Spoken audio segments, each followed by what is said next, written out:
A great shot here at U.S. Bank Stadium, located in downtown Minneapolis. Tonight's a pair of NFC foes squaring off between the Atlanta Falcons and the Minnesota Vikings. Will Reichert has it all teed up, and we're off from U.S. Bank Stadium. And in the end, he's able to get it to what used to be a touchback. It's at the 25-yard line. Offense out now to get us started. It's 1st and 10. Play action now with Allen. Right side, reeled in by Pitts. This gets forward to around the 29. That play made by an all-pro from last season, Marlon Humphrey. 2nd and 6 at the 29-yard line. This is 2nd and 6 coming up. Allen setting up play action. He had it for a moment, but a great defensive play to jar it loose. Incomplete. No real secret. They were going to get him and his height involved early there, Kate. The secret was, how is he going to be defended? Well, they chose to go physical. And that will plant a little thought in his mind. The next time the ball comes his way, he better be ready for some contact. Allen on 3rd down. Short pass brought in. He's going to be taken down here after he takes it to the 45. It's a great pickup, 16 yards, and now they've got 1st down. You know, they really love that drag route because he's one of those guys that can count on not only to make the catch, but create after the catch. If they don't close on him quickly, he can add a lot of yards before someone tracks him down. 1st down throw for Allen. Going over the middle, but it's incomplete. Gonna have to wait a little longer for his first catch of the game. And we'll see what they do here on 2nd down. Those windows over the middle, the congestion, just the mass of people. If you're not on time and on target, you're not going to find a completion, especially on that down and distance. Play action now. Allen. He's got London left side. And he's out of bounds after getting this one to the opposing 45-yard line. A gain of 10 brings up 3rd and inches.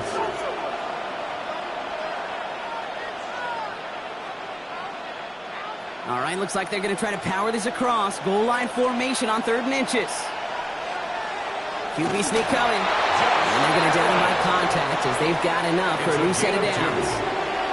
It may not show up as much on the old stat sheet, just a short little QB run, but what that does, Kate, is so important. Keeps that defense honest, and in particular, those defensive linemen, those cleats in the ground, they're not just coming after you in the pocket. Now they've got to think about you as a runner as well.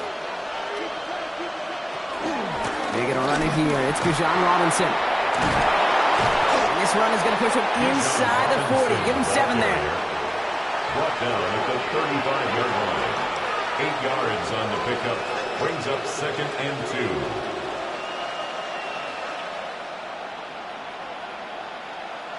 2. Nice run last play. Sets up 2nd and 2.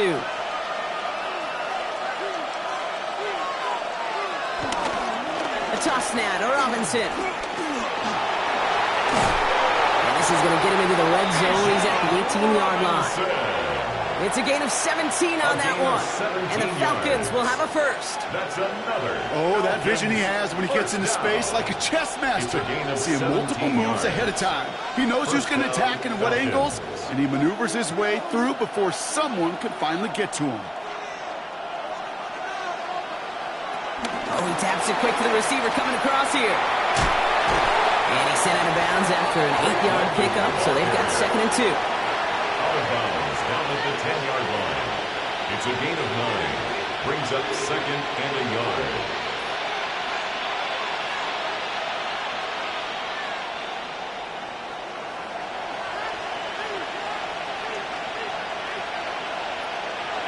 Allen on the play action. And he carries it in for the touchdown. The keeper. Touchdown. The Falcons finish up an excellent opening series. Josh Allen, the touchdown. Quite the drive they put together to begin this game. What stood out to us, how quickly... All right, looks like they want another look at this one. The play going to be reviewed by our officials, making sure they got this one right.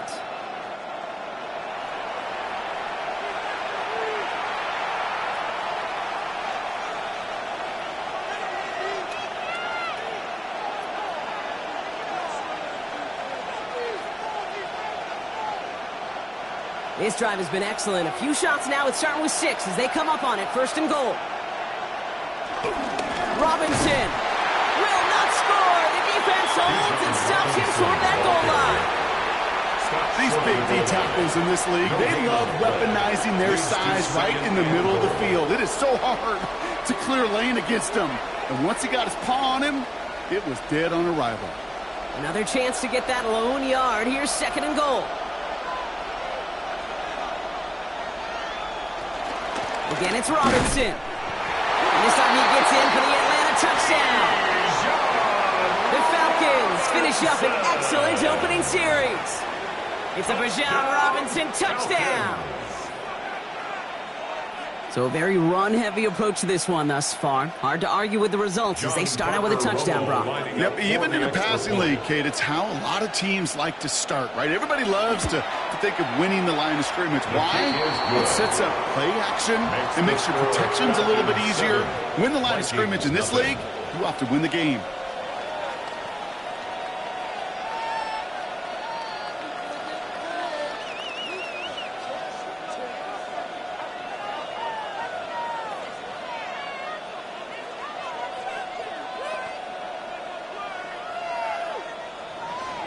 Here's Romo to handle the kickoff. On the return, it's Rondale Moore. Dodge the tackle. And a decent run back is going to end as they bring him down inside the 30. The Vikings take over first and 10 at their own 28-yard line.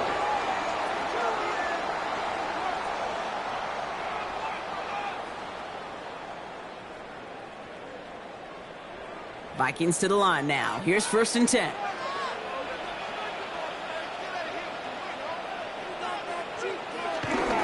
First carry here for Aaron Jones. Nearly starts the drive with a first down run. Stopped a yard short, gain of 9. The ball carrier. The tackle made by Jesse Bates. A gain of 9 brings up second and 1 at the 37-yard line. Last run got him 9, so now they need one more here on second down. Now it's Lamar. Peeled in by George Kittle. This is going to be down to about the opposing 36 for their next snap. That's going to pick up the first down after a gain of 26. Well, we have seen the value of a big physical tight end just like that. Those post routes downfield, so hard to defend. The great tight ends, the physical tight ends, it's almost as if they're posting up on the low block in basketball, and you can't get around them. And he takes it in for the Minnesota touchdown. The Vikings finish off their opening drive. It's a Justin Jefferson touchdown. That is a touchdown to one of their prime receiving targets. This is really what you pay your skill guys for. You know, I had an old coordinator say it's my job to get you a one-on-one. It's your job to go out and win it with a touchdown. That one splits the uprights. And the Vikings respond with 7 of their own to tie it here early.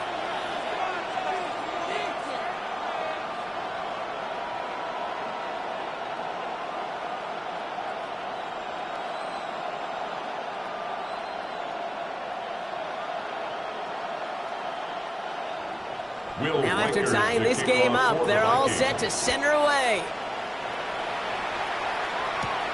Has this at the 6. Pretty solid field position starting out here, Brock. He's tackled at the 29. Onto the field comes the Atlanta offense for the second time. And all that's needed here, Brock, is some repeat execution from that last series. Of course, I'd expect the defense has made some adjustments after giving up that touchdown. And that is the beauty of this game we love so much, those back-and-forth adjustments on the sidelines. And can this offense do what it did a drive ago? And that is stay one play ahead of their defensive foes.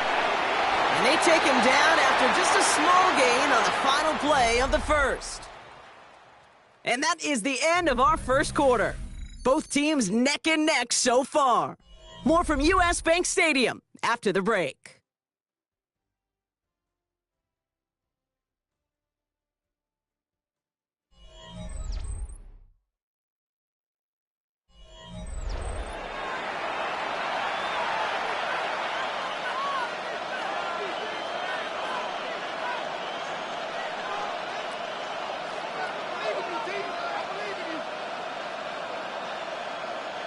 Back for our second quarter. It's Falcons football.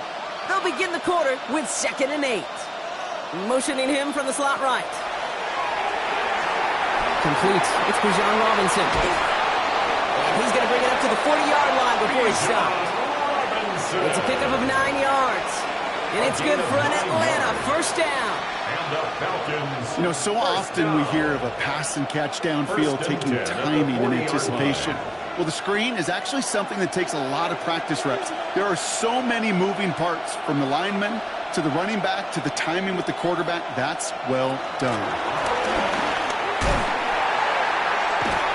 Well, a lot of effort there, partner, but no results. He fought through that one stop, but only managed to get back to the line of scrimmage. A loss of a yard brings up 2nd and 11 at the 39-yard line. Back to the line they come, 2nd down.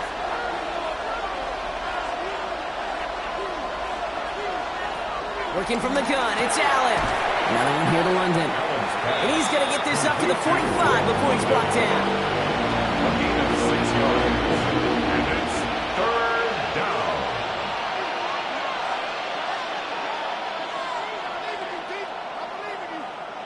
So now here's 3rd and 5.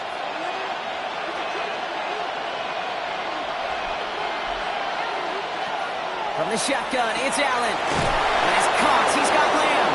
And he's tackled with the first down yardage. It's a gain of 8. And the Falcons first down. 1st and 10 at the 47-yard line.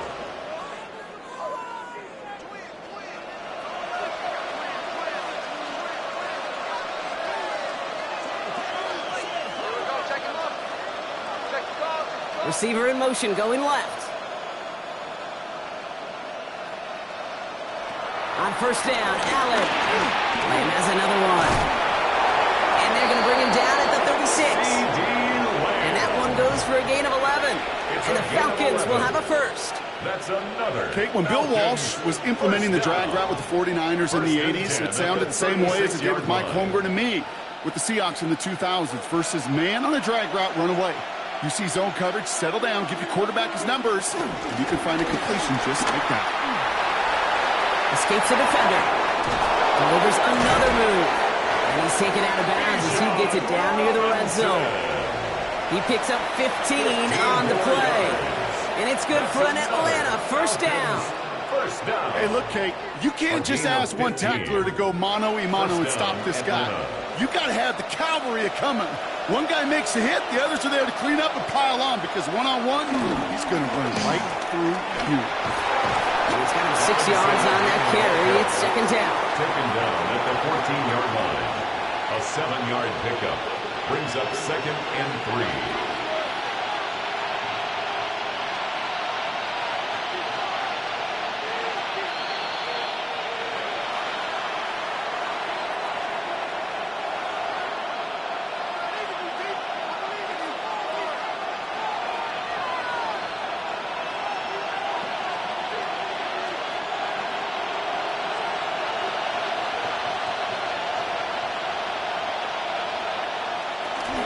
Staying with Robinson. He's going to be held up after gaining 2, so a little shy of that marker. 3rd down coming up.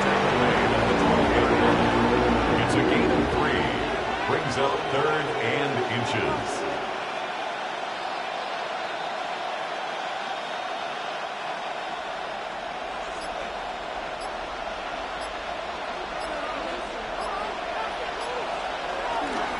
Another carry for Robinson. And this drive is going to continue. He's taken down at the 2 on 3rd down. And they've got themselves a 1st and goal. The Vikings call a timeout. It'll be their first. First down. And they are quite frustrated having to call that after giving up the first. 2-yard line.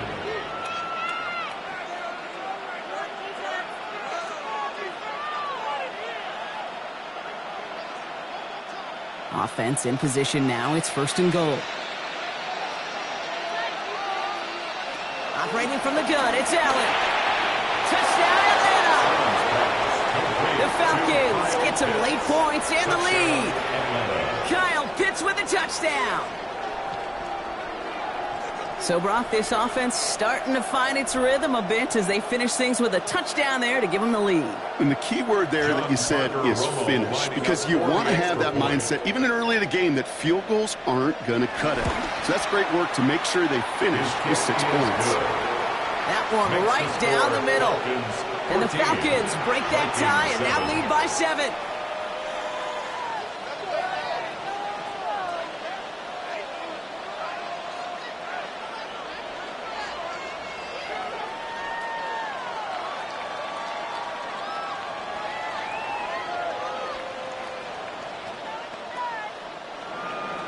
Here's Romo to handle the kickoff. Ty Chandler to return. And he's brought down just beyond that 25-yard line. Now for the second time this game, we get a look at this Vikings offense. They're trailing, but there's enough time, Brock, that they could get a scoring drive to attack that here before the break.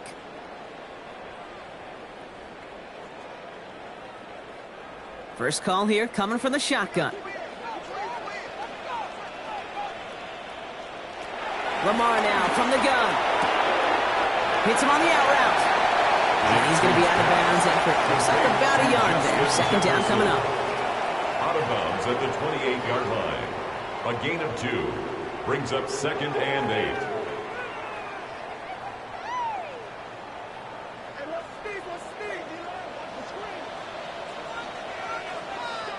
From the gun, Jackson. Hits him on the quick hitter. And he'll get this up to the 33-yard line. Devontae David, like so many times in his career, making that tackle. Brings up 3rd and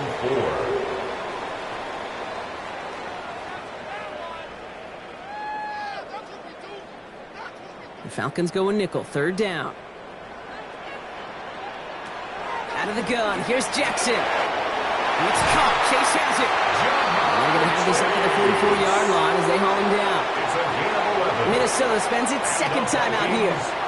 And they still have one in their pocket for what's left of this half. 10 at the 44-yard line.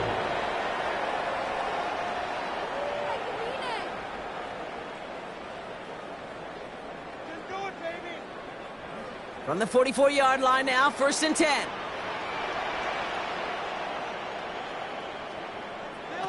Jackson's going to throw again. Connects with his back, Aaron Jones. And he goes out, just needs one more step there to reach midfield. Out of bounds at his own 48-yard line. A gain of 4. It's now 2nd and 6. 2nd and 6 coming up here.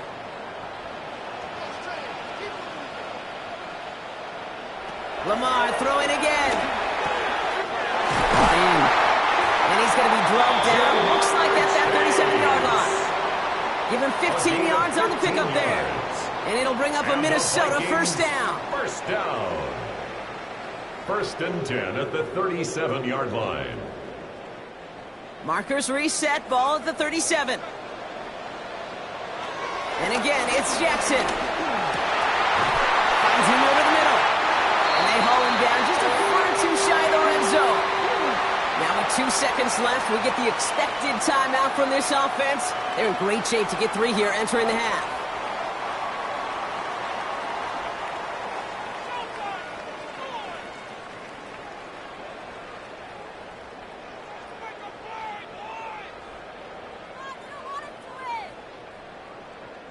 Only time left for one more snap, Brock, so they're going to run out their field goal unit. This is going to be a 38-yarder from the right hash. Reichard connects there. And it's dropped back down now to a 4-point game. So that's the halfway point of this edition of the NFL on EA Sports. Brock and I will be back right after this. Here's Romo to handle the kickoff. Moore with a return. And he's brought down just inside the 25. Here's the Minnesota offense headed out to start this third quarter. That passing game they went to in the first half, it's going to need to be firing to start this second half too as they chase this lead.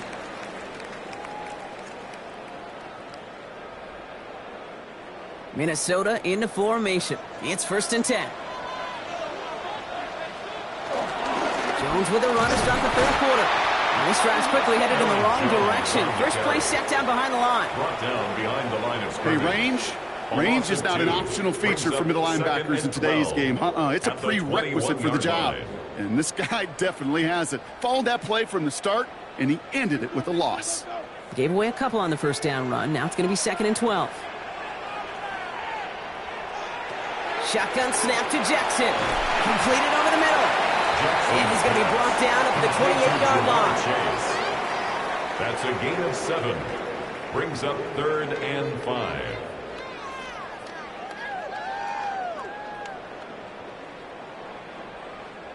About set. This is 3rd and 5.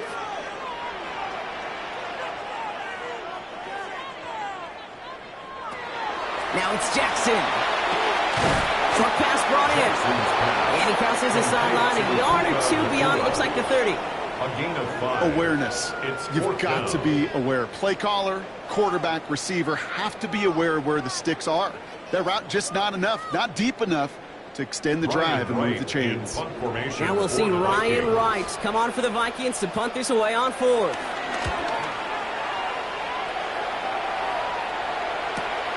Starts his return from the 23.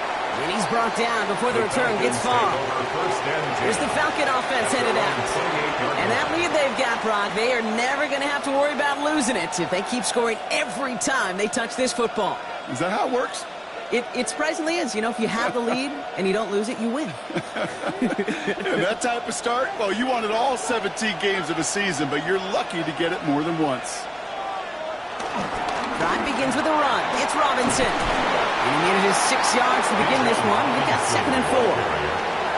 He's tackled at the 34-yard line. A 6-yard pickup brings up 2nd and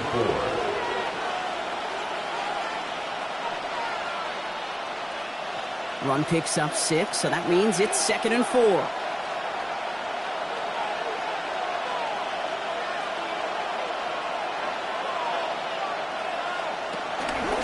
Shotgun snap, a give to Robinson. Excellent play defensively as they get to him behind the line. It's going to bring a 3rd down. Perception and reality, Kate. The perception out there from the public is edge rushers are defined by their sacks. The reality in the locker room and in the huddle is you could be defined by your relentlessness. And his motor never stopped. Helped him track it down for a loss on the outside. Allen on 3rd down. That one complete to Pitts.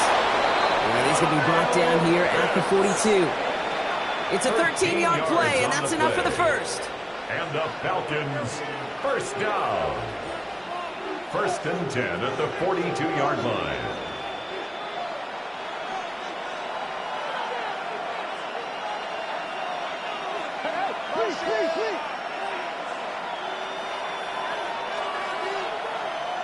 Allen to throw.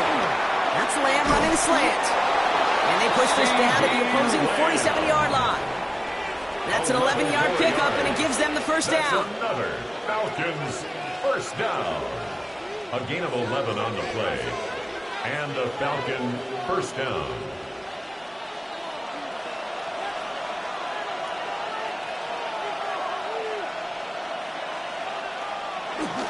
Robinson on the inside give. And gets a few on the punch forward. Well, I'll steal a line from one of my buddies, but I'm going to quote him. Mark Schlereth, 2-time Super Bowl winner, says if you want to run the ball, you got to keep running the ball. And that's a perfect example of it. Don't get tired. Don't get mad at gaining 4 yards. It's a run that can set up even more in the run game. Throwing here, Allen. He keeps it and takes off. And they bring him down after what he thought was a great game, but officials are saying he had some extra help. They got a flag down. I think this might be a hold, partner.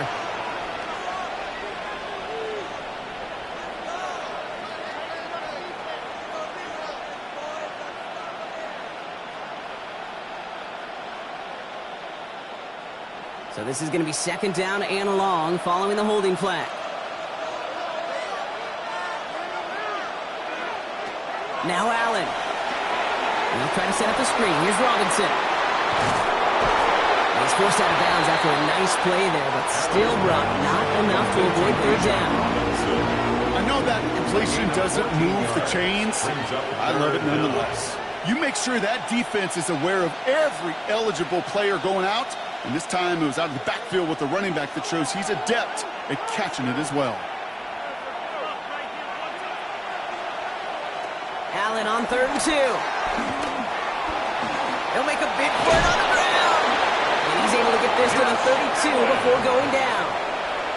That's good for 7 yards. And the Falcons will have a first.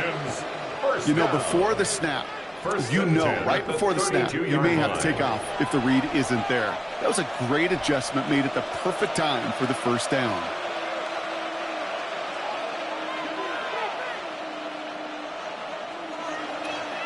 First down throw for Allen. Finds his back. It's Robinson. And he'll get it down to the 24-yard line. Complete to Bijan Robinson. It's a gain of 8. Brings up 2nd and 2 at the 24-yard line. This is the end of the third quarter. It's the Falcons with the football. They're leading, but not by a ton.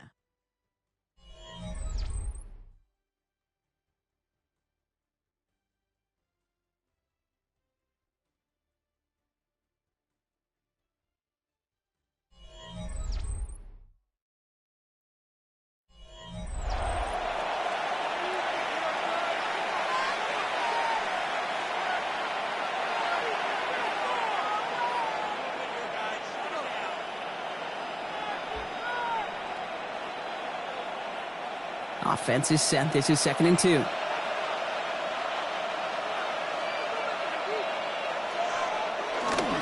a handoff to Algier. And he'll pick up enough to move the chains. I think anytime these offensive coordinators in the NFL call a run play, they're just hoping for something positive. To get a first down, that's a bonus. First down. A gain of 9 yards. First down, Falcons. All right, they look set now. Here we go, 1st and 10. Motioning the tight end now. 1st and 10, a run to Robinson. And second down is going to be a good bit tougher. He can't even get back to the line. This play loses yards. Kid, I'll never forget walking into the Hall of Famer Dwight Freeney's meeting room with those defensive linemen. The late, great John Tierlink, his coach, he had a little sign up in his office, and it was sacks, and that money sign was the S, because ends and D linemen make their money with sacks. But you win games when they stop the run like that for a tackle for loss. Defender arrives right as the ball does, and the hit knocks it free. Incomplete. The intended target there was CeeDee Lamb. And things look tougher now with 3rd and long. I think that was a throw, Kate, that just came a little bit too late. What it did is it gave that defense time to come up and deliver a pop and knock the ball loose before he could secure it fully. Oh, they're going to run the option in the short side. Looks like they get about 4 out of it, but not close to the first. That brings up 4th down. And that's a pretty modest pickup for a QB keeper. On a traditional handoff, you'll take that yardage, but those QB keepers, so many times, they're really designed, Kate, for chunk plays in my double digits, and they nearly got it there. John Parker Romo now. Let's see how he handles this moment. This is going to be a 31-yarder from the right hash. Tracking for it, and it's good! And they're going to grow their lead late, but still a one-score ball game. Kate, it's 3 more on the scoreboard, but both sides really know it's all about one possession here in the 4th quarter when it really matters.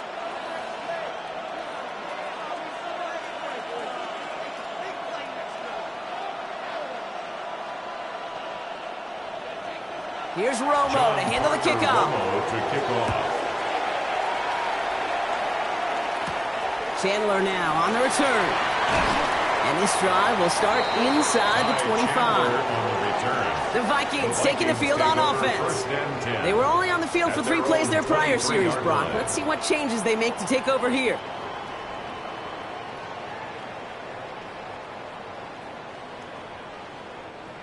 Vikings to the line now. Here's 1st and 10. Shotgun snap, looking to throw. Dumps it off to his running back. And he's tackled for a short gain. To Aaron Jones. It's sure nice to have that safety valve. Sure nice to have a running back that's not just able to tote it, Kate, but he's able to catch it. That's now multiple times they've looked his way, and multiple times he's delivered. They'll come to the line here, 2nd and 9. Lamar off the play fake. To the right, hauled in by Jefferson. And this one does not go far. Jefferson. A gain of a yard brings up 3rd and 7.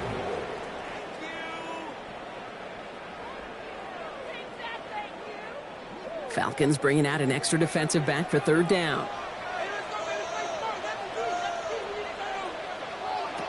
Looking to throw.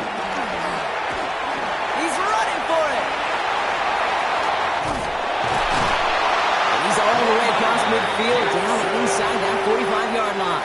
It's a gain of They'll get 31 yards on the play. And that's going to give the Vikings the 1st down.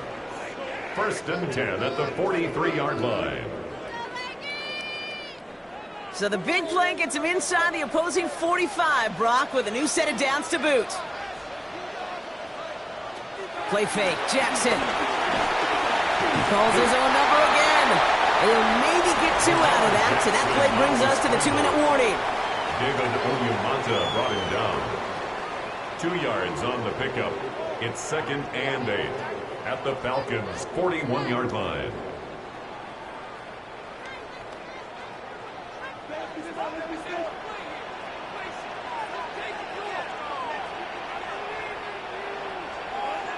Lamar now from the gun.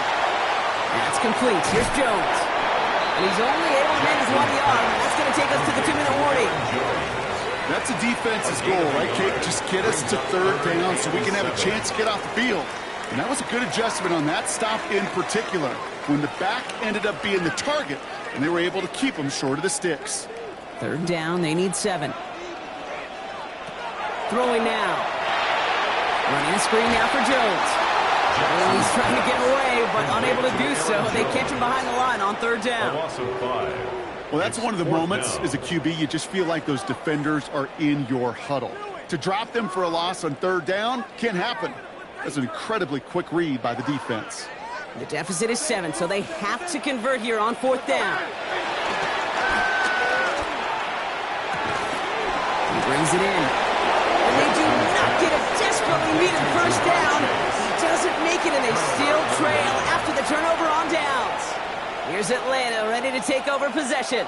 That defensive stand might have been the final effort needed to seal away the victory, Brock, but can't quite take off the pads just yet. Offense has to finish this one out. Yeah, a few things here, Kate, to keep in mind, right? You got to slow the game down as a quarterback. Take every second off the clock. If you're handling the ball, you guard it with your life, and you make sure your defense doesn't come on the field again. They just did their job. Now you got to do yours. A gain of 15 The Vikings call a timeout. It'll be their first. And they still have 2 available for them as we approach the end of this game. 10 at the 49-yard line.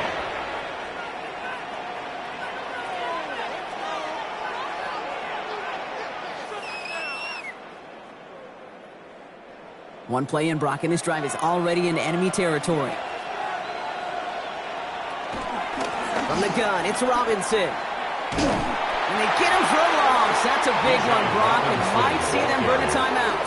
He was taken down. Minnesota spends its 2nd timeout here. It's a loss of and they'll have just 1 left to burn now. 2nd and 11 at the 50-yard line.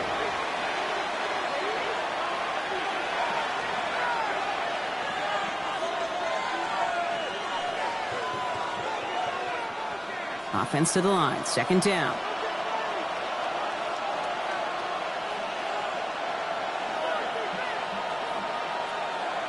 They're going to pass it here. Catch made. And he drives this across midfield and down into enemy territory. Now the Vikings use their 3rd and final timeout. That's all they had, so the offense free to start running the clock down now.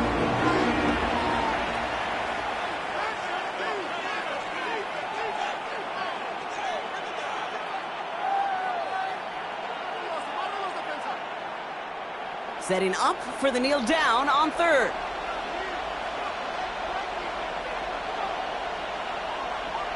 They drop to a knee, and what little time we have left here is going to tick down.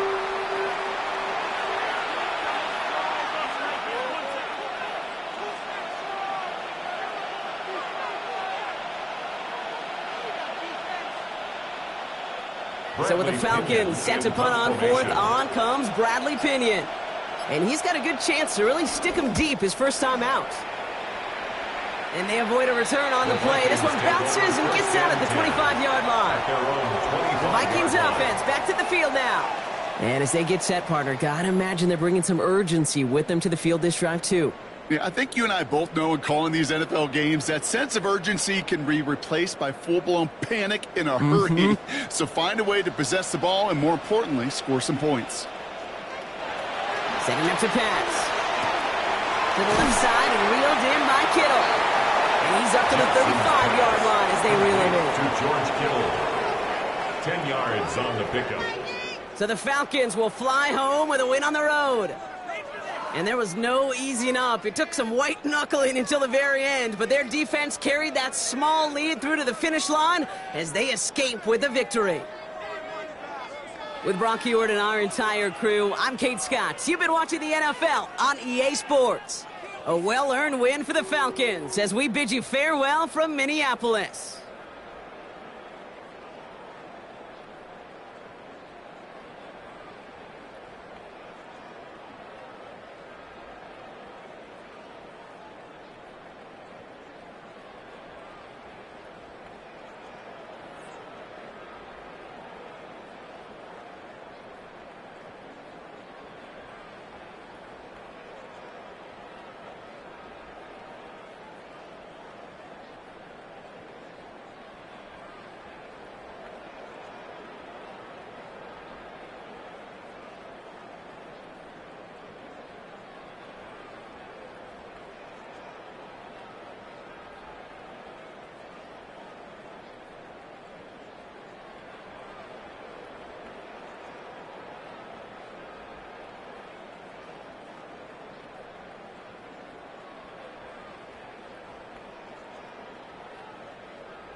First opened in 2017, there's a look at the beautiful state-of-the-art Mercedes-Benz Stadium here in Atlanta, GA. Coming up, we've got what should prove to be a good one, as it'll be the Minnesota Vikings taking on the Atlanta Falcons.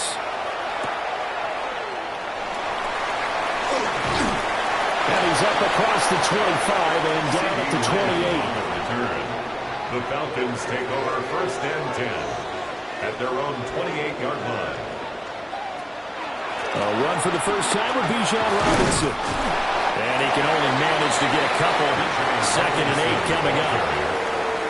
That was a pretty good job defensively to hold him to a 2-yard run, but I've got to think this offensive line, they're asking their quarterback for a different type of a run, one that they rely on, one they have confidence in, one they feel like they can block.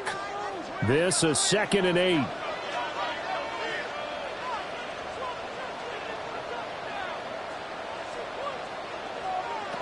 So the shotgun snap to Allen.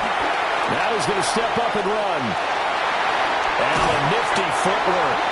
And he'll be taken down, but not before they work it across midfield. Turns out to be a great idea to tuck that one. Good for 24 yards. First and 10 at the 46-yard line. I am willing to bet that he got a monster grin on his face when he saw what was happening. Man coverage was so committed to denying a big throw that it pulled attention away from him, and he had an easy lane to hit, and hit it he did. So just 3 yards on the completion there, and it's second down. Timing is so important on a route like this because he's going to line up out right and then cut straight across the field. I think the ball might have come out a count or two too late because by the time he was able to secure it, not much of a chance to turn it upfield.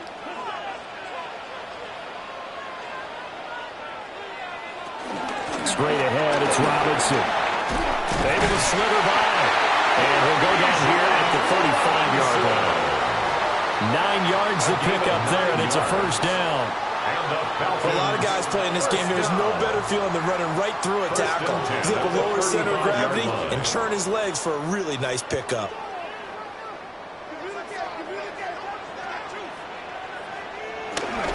Back to Robinson now on first down.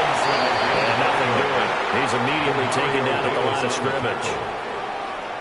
No gain on the play there. Second down. Defensively, we always know that he is tough in run support, and I think the way that he gets there is he understands what an offense is going to do before the ball's even snapped. A great job of scouting prior to the game, then reading, reacting, and taking the right path to the ball carrier. And caught by London. 9 yards, not quite enough, and they'll be left now with 3rd and 1. And he's already got 2 catches on the opening drive. They know he's going to be a handful. And sometimes you game plan for that offensively. You want to make sure that guy touches the ball, and sometimes it just happens naturally. And then you change your game plan. When he has the hot hand, you keep going back to him because he's running routes with confidence as the game goes on. And I don't think he got there.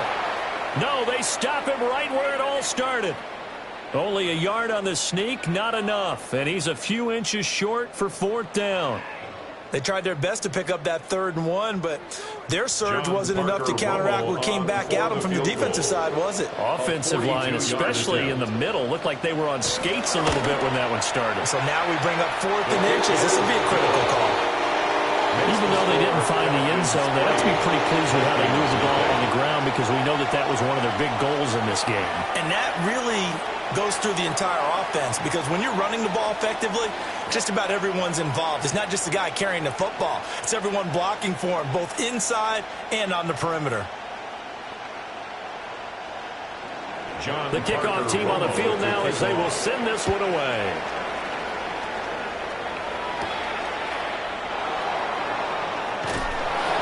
And he'll take it up past the 25 to the 26-yard line. The Vikings offense now heading out to take over at their own 26-yard line.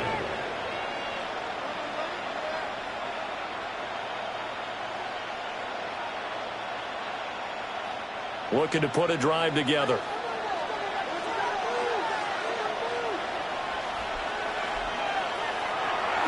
Now the man from UTEP, this is Aaron Jones.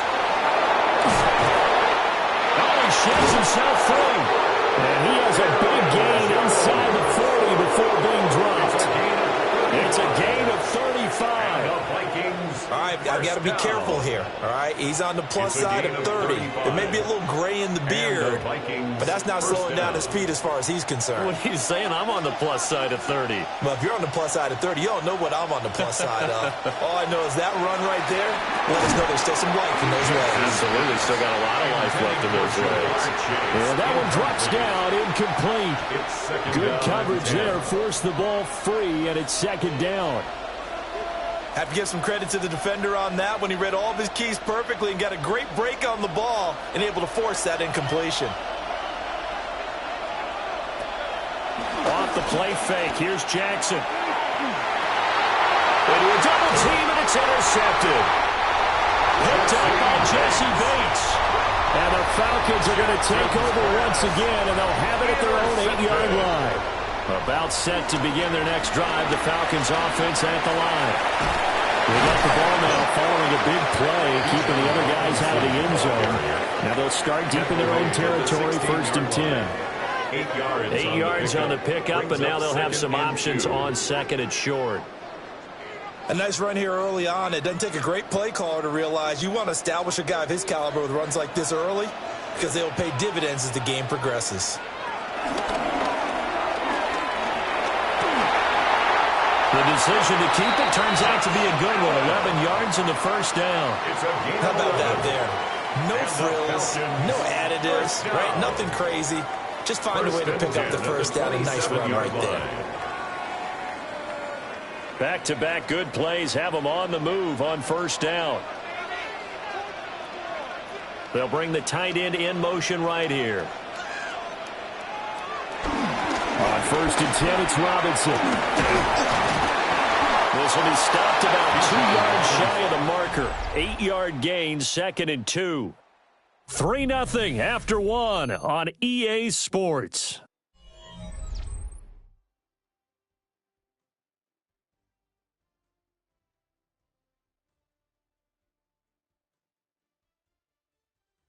Back now in Atlanta, 2nd quarter action. The Falcons with the football. From the 35, here's 2nd and 2. As they've got it as we resume action. To throw, it's Allen. Now he'll take this and run. And he's going to have to eat this one as down he goes.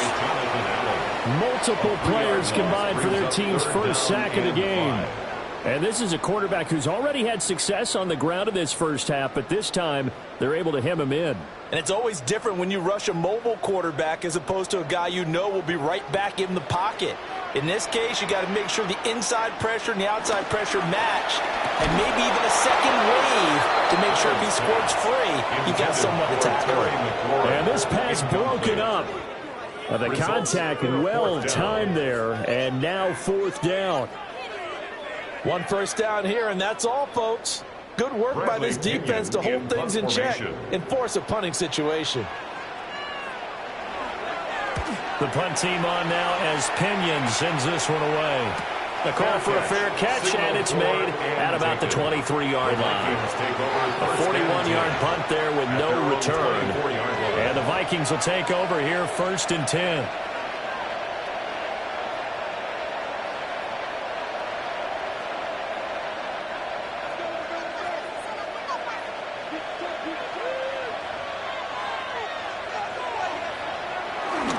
They'll start out on the ground with Jones.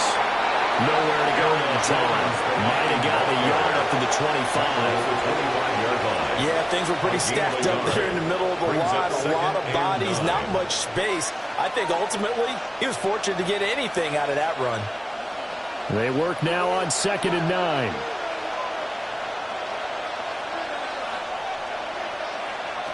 Jackson. Justin Jefferson bringing in the slam. And down he goes, but he takes it up to the 40. He'll get 15 and a Vikings first down. Quarterbacks love slant routes because the receivers are breaking right into their line of vision, and receivers love them as well because they're getting the ball on the move and able to catch it and try and get upfield and gain additional yardage. Play action. Now Jackson. That is in the hands of Hockenson downfield. And he takes this one down almost all the way to the 30. A very solid gain of 27. And there's a completion to the tight end. And look at the size of these players nowadays. At that spot, 6'4", 6'5", and up. A lot of guys used to be basketball players, somehow came back to football. And that's really good for the game of football. You're getting better athleticism, great hand-eye coordination, guys who know how to control their bodies when they run their routes. And down inside the 15 he goes. 19 yards there on the catch and run. Seems as if the passing attack's starting to heat up a little bit here in the second quarter. You can sense and you can see the momentum because now they're reading their patterns downfield, they're understanding the coverages, and they're finding the open holes in the defense. Now a first down carry by Jones. And they corral him just a couple yards shy of the end zone. Another nice gain. That's now 30 yards between those last two plays. Well, he's broken off some big-time runs here in this first half. Yeah, and let's just face it. When you go into a game, you think you've got the plays that are going to work, but when you actually get out there and they're starting to happen, your confidence rises, and he's running with terrific ability right now. And they're going to get to him, a sack. Sack back at the 9-yard line. Myles Garrett.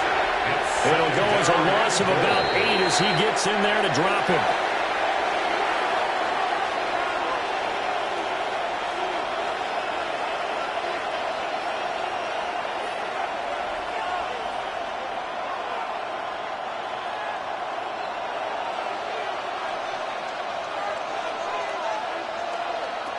Throwing is Jackson. And that's incomplete. Well, this defense is going to have to finish the job. There's still a second half that they have to play. But so far, an absolute total effort. They've disrupted the passing game, stressed the pocket for the quarterback. They forced him into errant throws. Everything they're doing has been executed well. Third and goal, Jackson. This will be caught at about the 6. And it looks like he'll be just a yard shy of the 5 here as he's out at the 6. It's 4th and goal.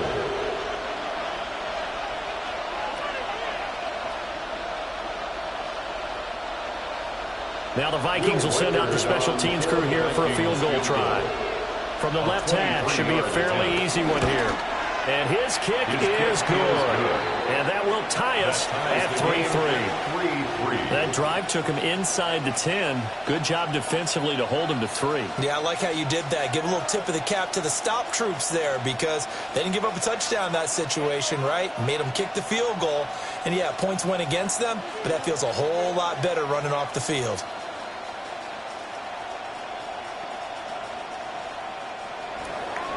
Field goals all we've had so far. 3-3 now as the kick is away. He juked him. And up to about the 26-yard line, just across the 25. Here comes the Atlanta offense now ready to take over here. As we eke closer and closer to intermission, Charles, remember last time out they punted. They would love to get points here, especially if this is going to be their final possession of the first half. Yeah, and this is what close games feel like because the pressure is on both sides, but sometimes the pressure is a little bit higher on the team with the slight edge because they're trying to hold on to that, trying to increase it. Let's see how this one continues. Harrison Smith on the tackle. Give him 5 on the carry there, and it'll be second down. That's a really nice, tough run inside, and they gained 5 yards on it. And to be frank about it, most offenses don't expect to get 5 yards on a play call like that. So when they do, they go back to their huddle with a little pimp in their steps. They're starting to think that they're starting to dominate the line of scrimmage. And he's going to be out around the 45-yard line. He's got his first catch here before halftime, and it goes for a first down. Didn't they tell us in our meetings that they needed to account for him on each and every play? You think? A guy of his caliber? So how does a guy like him get that wide open? That usually means there's a entire breakdown on what the coverage was. Everyone thought they were doing something, and they were supposed to be doing something else. The bottom line is, no matter what, you have to know where he is and cover him on every play. That'll go as a pickup of 32 on the catch and run. Well, he looked his way quite a bit in this first half, and with good reason. You can see it there. He is such a handful defensively, just too hard to keep him under wraps, and delivers a big play here for this offense. And out of bounds right around the 20. I do have to admit, I like it when it all comes together. When the top part, catching the football, right, whether you're catching it with your hands or cradling it, comes together with the legs, in this case the feet, doing a little toe tap to stay in bounds and complete the catch. And a great job by our crew on the camera shot. Love when you see the grass or on the field turf, those rubber pellets flying up. Great catch. This throw incomplete, nearly picked off. And with his pedigree, he doesn't drop many of those. But third down coming up.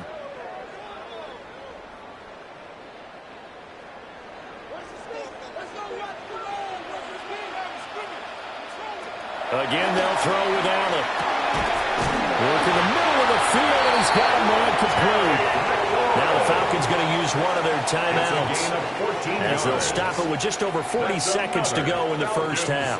First down. First and goal at the 6-yard line.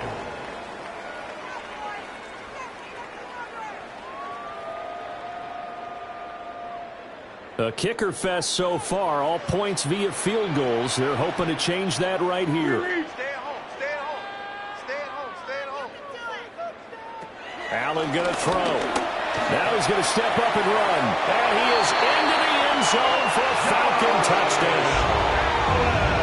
Josh Allen, a 5-yard touchdown run. And the Falcons will take the lead here in the final minute of the first half. And that touchdown gives them a touchdown lead before they attempt the extra point. What a great way to end the half. Yeah, great job to put themselves in front. And now, see on the sideline, special teams defense scrambling, saying we want to preserve this for the final moments of this second quarter. Vikings 3.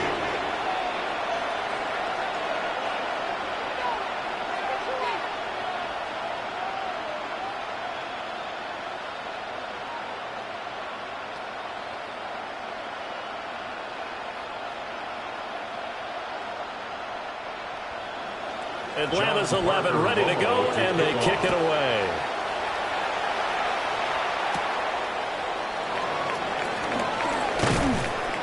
And a nice return sets him up pretty good here right at the 30-yard line. The Vikings going to take over now late in this first half. And with them trailing, there is still enough time to try to string a few plays together, maybe get into field goal range. So first and 10 now from the 30. To throw is Jackson. Over middle, that's caught by Chase. The Vikings going to signal for their first of their timeouts, as they'll stop it with a little over 30 seconds to go in the first half of play.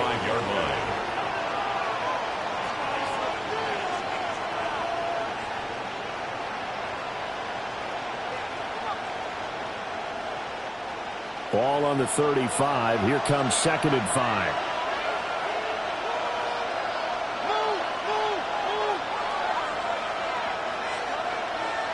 Now it's Jackson. Now loose football. The return is going to be halted right around the 28-yard line. Recovered by the Falcons. Here's Allen following the fumble recovery. Over the middle, caught by London. The Falcons going to use the second of their timeouts, as the clock will stop with 20 seconds to go in the first half. 22-yard line.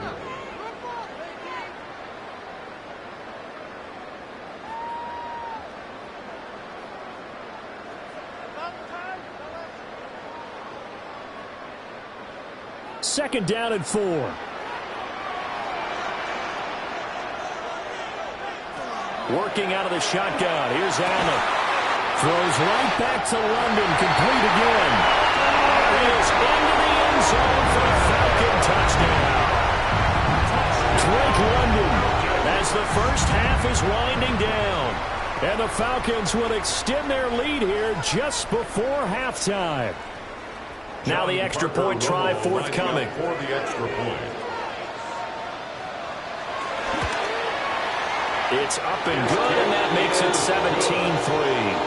Makes the score Falcons 17, Vikings 3.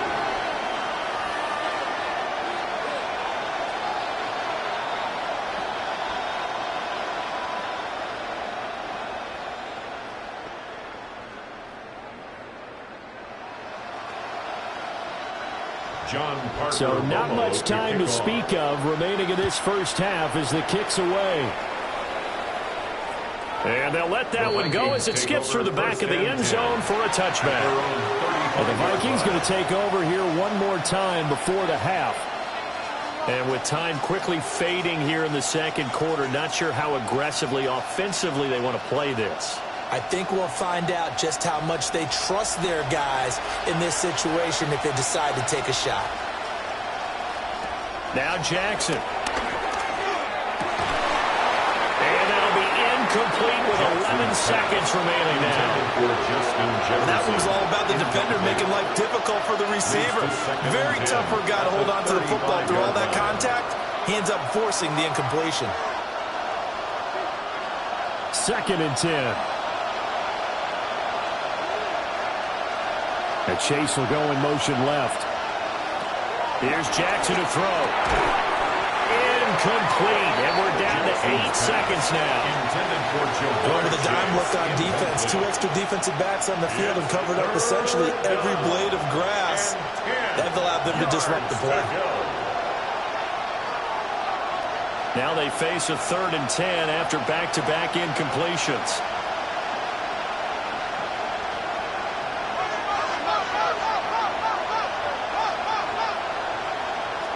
Jackson now. Looking for Chase on the out route. He's got him.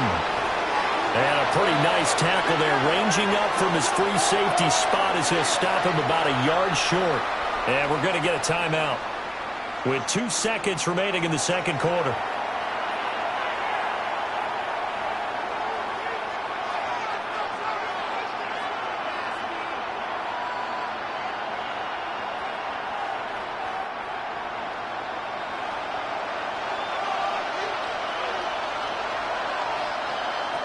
Final play of the half here. It's Jackson. Pass taken in by his big tight end. And he's able to get this one out closer to midfield across the 45. 17-3 to score as we resume action for the second half on EA Sports.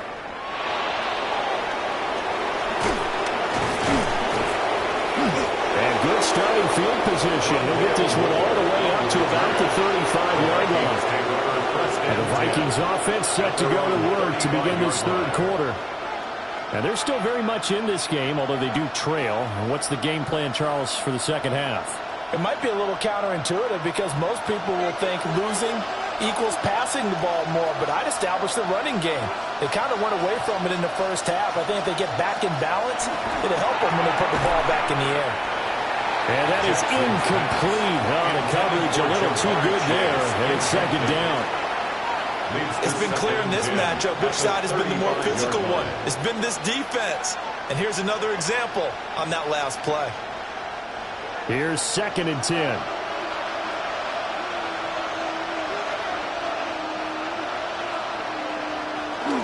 Up the middle, Jones. And some good acceleration there as he's across midfield to the 48-yard line. It's a gain of 18. Give him 18 there and give the Vikings a first down. I'm okay with the call there. In fact, I actually like it. I know they're down a couple of scores, but the running game worked in that situation. I would continue to go in that direction. After the run by Jones, here's 1st and 10. Jackson. Complete to the tight end, Kittle, over the middle of the field. That'll give him 8 that time. And they'll be left with 2nd and a couple. And that's staying ahead of the chains. Really good pickup on 1st down, hitting the tight end there. Now brings up a 2nd and manageable. Just found a hole in that zone. Ball on the 40 now. Here's 2nd and a couple. And inside give to Jones. And he swallowed it right near the line of scrimmage.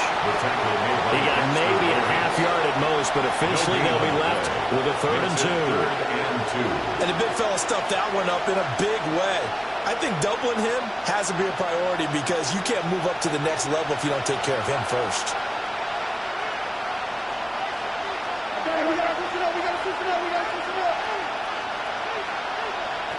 Jackson from the shotgun. He'll try to pick it up himself. And all the way inside the 15 before they drop him. Big yardage there on the scramble. It gets him a 1st down. He certainly isn't looking at the scoreboard out there because, to me, all he's concerned about is analyzing the field and making most of the time left in this game. Deficit's still there, but he's starting to hit them with some big plays.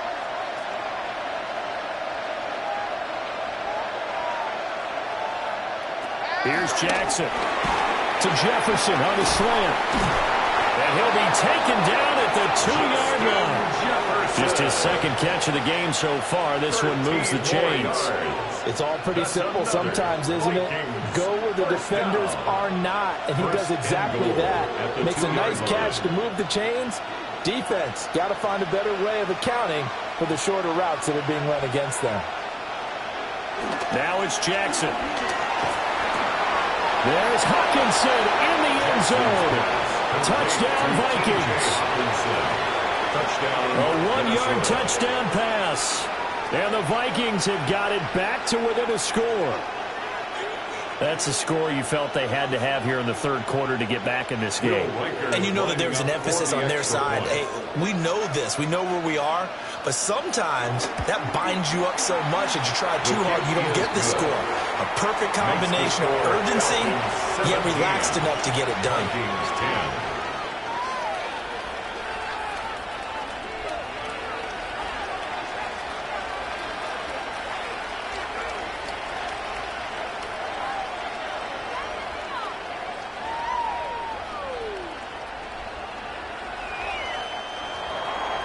Minnesota's kick team ready, and the Vikings boom it away.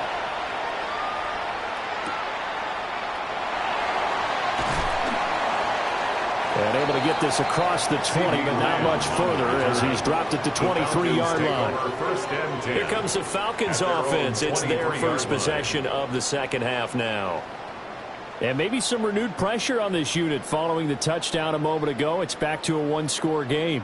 And because of that pressure, because it's now a 1-score game, they know this is where you need to slow the momentum change, because otherwise that can overrun your team. You got to be careful right here. It's a 6-yard pickup, but it gets them to 2nd and 4.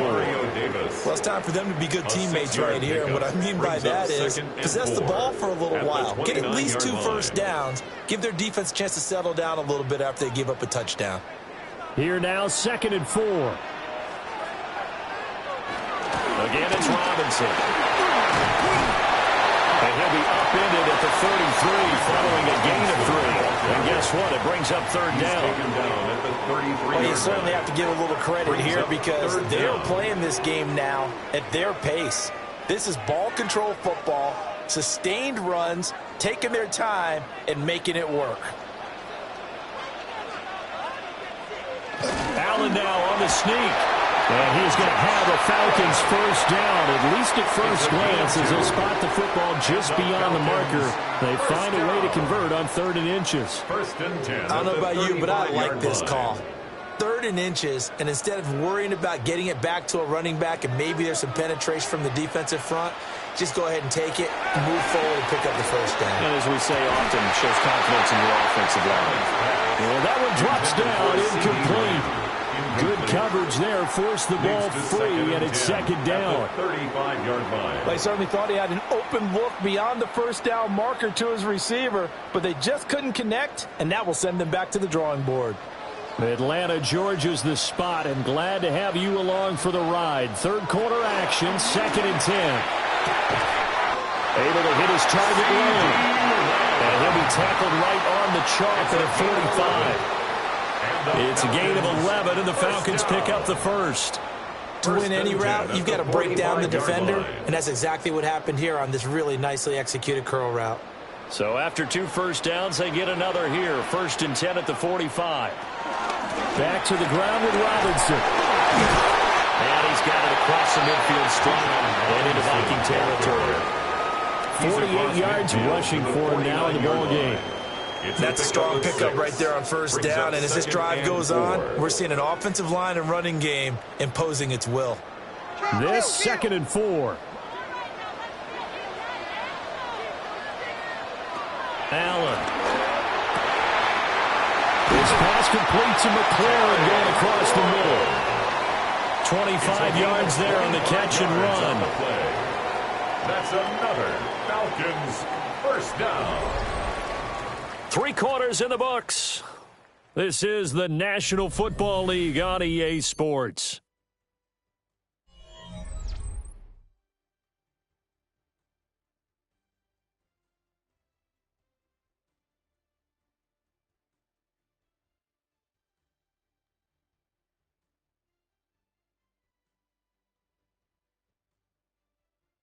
Back now in Atlanta.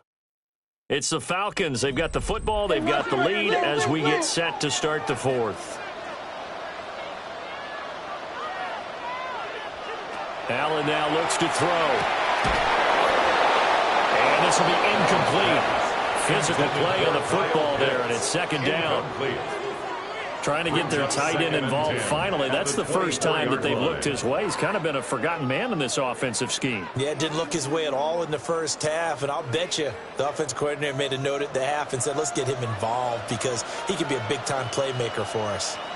The slot man in motion right. Tap forward by Allen on the jet sweep. And now they're going to get him down right at the line of scrimmage. No gain on that one as it brings up a 3rd and 10. That's a nice job there defensively, being able to diagnose that little touch pass. They saw it coming, converged on him before he could get much out of it.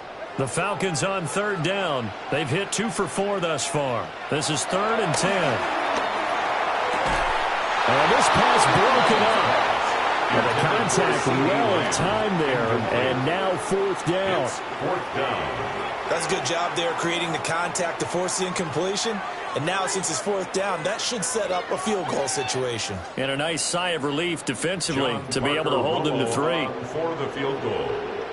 A 41-yard attempt. And his kick is indeed good. And they double him up here. That makes our score 20-10. So that's, CD, an important one here in the 4th quarter. And that importance cannot be overstated. All eyes on both sidelines were staring that one down all the way. The significance is that they made it a 2-score game. Still lots of time left to go, but likely that was their goal at the start of the drive. Get 3 points, make it a 2-score game, and they were able to get it done.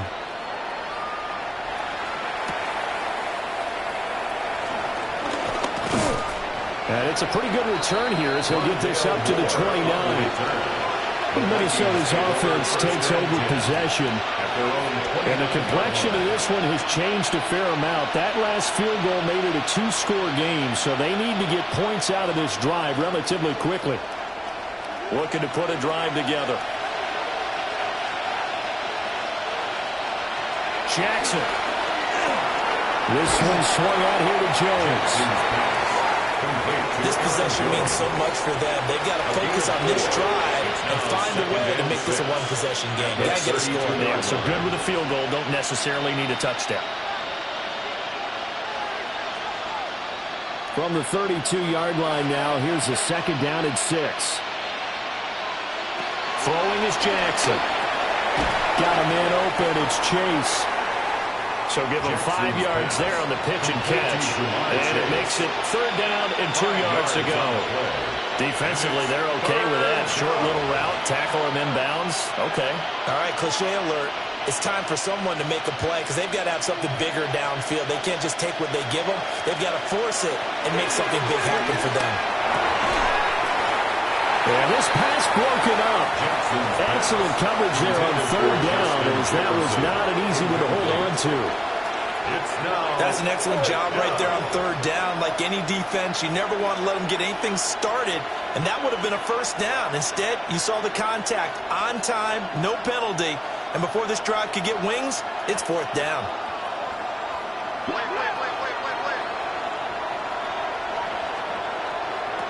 Here we go. It's Jackson on 4th down. Able to find the open man. That's complete. And able to get this one across the 45 before he's brought down. The time to pull out the stops is now, and they convert there on 4th down. 4th down, trailing in the 4th quarter. They felt compelled to go for it, and they got it. Well, I'd look down at my play sheet, and what I would find, plays have been successful throughout the game that have worked in the distance you need, and that's exactly what they got done. And he's got this down to the 35. 17 more yards on that one as they keep the drive rolling. You cannot write these guys off just yet, not with a quarterback like that under center. You mean it actually crossed your mind with him running the team that you could actually maybe write this game off? Not yet. Not a chance. Not with him. We've seen it too many times. Jackson will throw again. Pass complete there to Nakua. And he gets this one inside the 15, just a yard or two shy of the 10. And it's a real luxury when you have a guy who can turn a short throw into a solid gain at any moment. Once he caught that ball, he ID'd where the open grass was and got there in a hurry to pick up a new set of downs for his offense.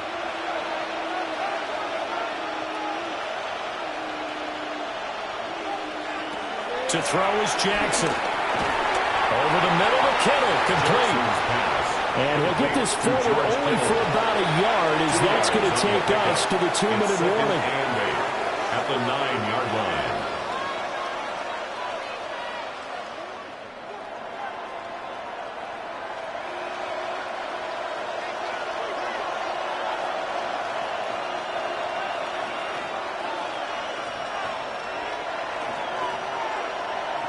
Again, Jackson setting up the screen here. Aaron Jones. Boy, that one was well read defensively. And this is all about diagnosis as a safety and being decisive because he saw it setting up in front of him, able to knife through there and make the play.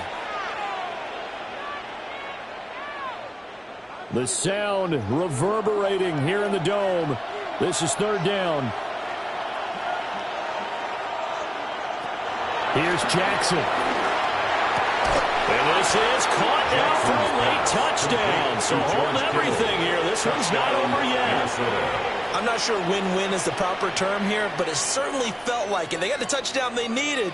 But if I'm on the defensive side of the ball, okay, you got the touchdown, but it sure took you a long time. Yeah, because offensively there, you're probably hoping for a 1-to-5 play drive. That one ate up a little more time than they were hoping. You're exactly right, and if you have that 1-to-5 play drive, you actually build up momentum and even more hope. When they had to slog their way downfield, they got the touchdown, but it's almost like, yeah, you know, doesn't feel right. Exactly.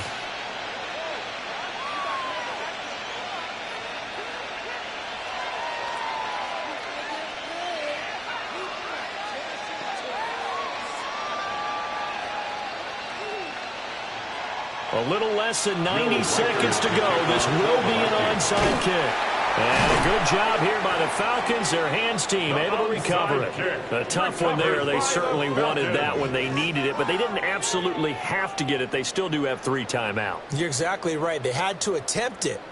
But even though they didn't get it, as you noted, with 3 timeouts, if they can get these stops on defense, all hope is not lost.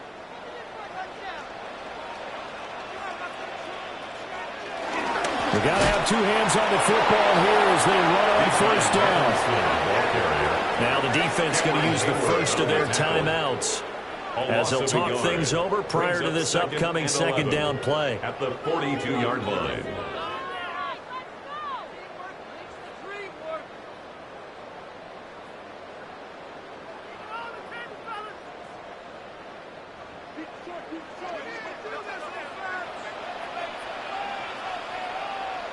Go with him, go with him.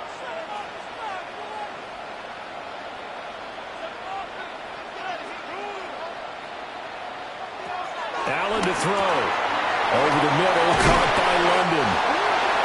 Now the Vikings will use the second of their timeouts. And they'll be disappointed to have to burn one there after giving up the first down. First down. 1st and 10 at the 28-yard line.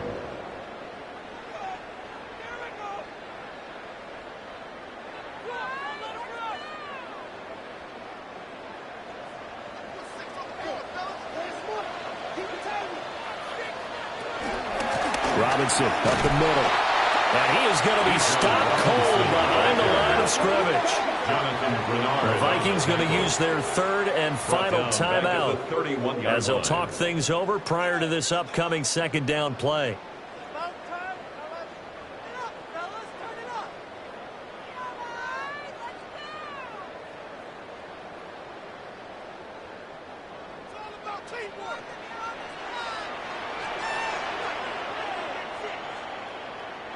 The Falcons in victory formation as they take a knee. So time runs out. It's a victory for the Atlanta Falcons. And we talk so much about the turnover battle, determining who wins, who loses. This game, no exception. Air-free football, no turnovers at all, and they win it. So this is one you don't have to convince your team that what you're saying is accurate. And you know what I'm talking about. Head coach always stands up in front of the team and says, guys, if we do this, this, and this, we'll win. And usually they say if we win the turnover battle, we'll win. Well, here's the proof right there. Win the turnover battle, go on to victory. Now the guys believe. You move on to the next lesson where you have to convince them. This one is now planted. So for our entire crew, alongside Charles Davis, I'm Brandon Gaudin. Thanks for watching, everybody. We'll see you next time.